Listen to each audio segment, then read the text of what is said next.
rather than a slow groaning collapse that we might anticipate. The Twin Towers show in the videos a very rapid, sudden onset of destruction. What does this imply? This claimed that the upper section of each of the towers crushed the lower section.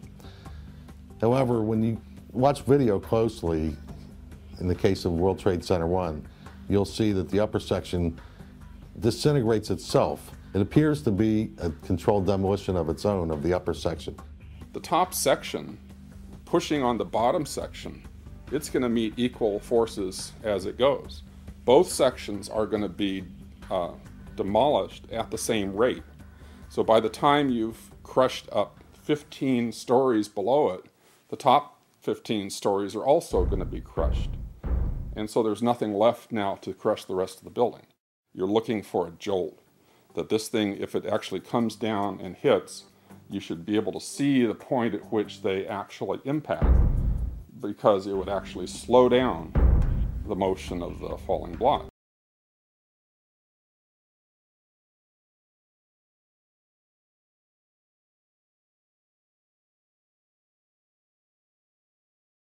The Twin Towers came down in nearly free fall speed.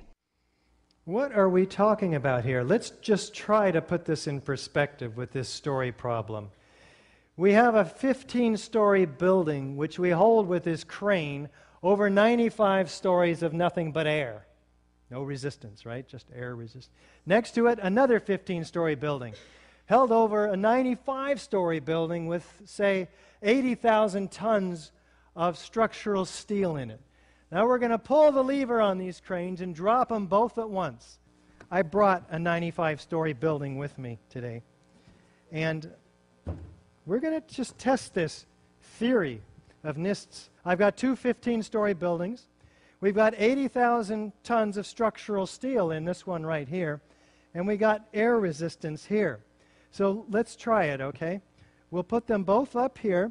We'll even give a little bit of impact load too, okay? Ready? 3, 2, 1. Oh my God! The one without any resistance under it hit the ground first at virtually free fall speed. This doesn't take much, does it? What happened over here? The building above it met resistance. Through the energy of deformation, it came to a halt. In fact, you'll find on our website, ae911truth.org, that Ken Cutler and Gordon Ross produced these papers, and they show and calculate that, in fact, the building's downward momentum would have been almost immediately arrested. That where is the 15-story building that was driving this building down to the ground at free fall speed? In the first 2 seconds, you saw it reduce half of its mass. It was blown outside. It couldn't have been used to influence the downward progression of the building. In the next 2 seconds, after 4 seconds totally, it's destroyed itself. There's nothing crushing the building. It's tearing itself apart at free fall speed. One of the miracles implicit in this account is that although each building had 287 steel support columns, 240 perimeter columns, and 47 massive core columns. And although explosives were not used to remove these columns, each building came down, as NIST put it, essentially in free fall. NIST tried to explain this by saying that each airliner took out several perimeter and core columns at its area of impact, and also created huge fires, which began weakening the steel.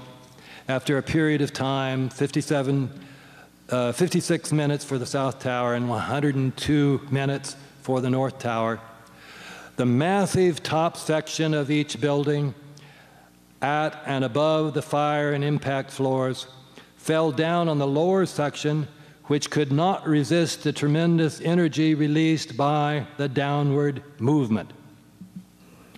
So you had the plane going in, knocking out a hole in the building. And so then you divide the building into the top part and the lower part. And the argument was then that pretty soon the top part fell down on the lower part, and that's what caused the whole building to collapse. The lower section, NIST claimed, was unable to stop or even slow the falling mass. I've sometimes used the analogy, you're driving down the freeway in your little sports car, and you didn't notice there's a semi stopped in the freeway ahead of you. And so going at 80 miles an hour, you run into the back of the semi. Well, of course, you know what would happen. You start pushing the semi down the freeway at 80 miles an hour. That's exactly what they're arguing happened here. The World Trade Center, you have two massive 110-story buildings that basically turned into dust in about 10 seconds. They went down at approximately free fall speed. When I get to arguments, they're like, it didn't go down to free fall speed. Yeah, okay, give or take a second or two, all right? Think about this for a minute. The plane that hit the North Tower hit at approximately the 90th floor. It was 110 stories high, so you have 20 floors above the impact zone, 90 floors below it. If I do my math right, 20 times 4.5 is 90. So the weight underneath the impact zone was 4.5 times greater than that of the weight above it. It's a 2-to-9 ratio. It's 4.5 times its own weight. Well, if I weighed 200 pounds and I sat on top of a 900-pound horse, would the horse just collapse and turn into dust? No. Those buildings went down at free fall speed. The other day, the guy set the world record in the 100-meter dash, right? 9.6 seconds or something like that. Would he be able to run the 100-meter dash if there was 3 feet of snow on the ground? No.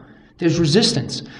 The 90 stories of concrete and steel had to have provided some amount of resistance, had to. There's no possible way that those buildings could go down at virtually free fall speed. It's not possible. The laws of gravity make that so. An object cannot fall at free fall speed through the path of most resistance. And those buildings went straight through, as we all saw, right through the path of most resistance. The story we were told makes no sense.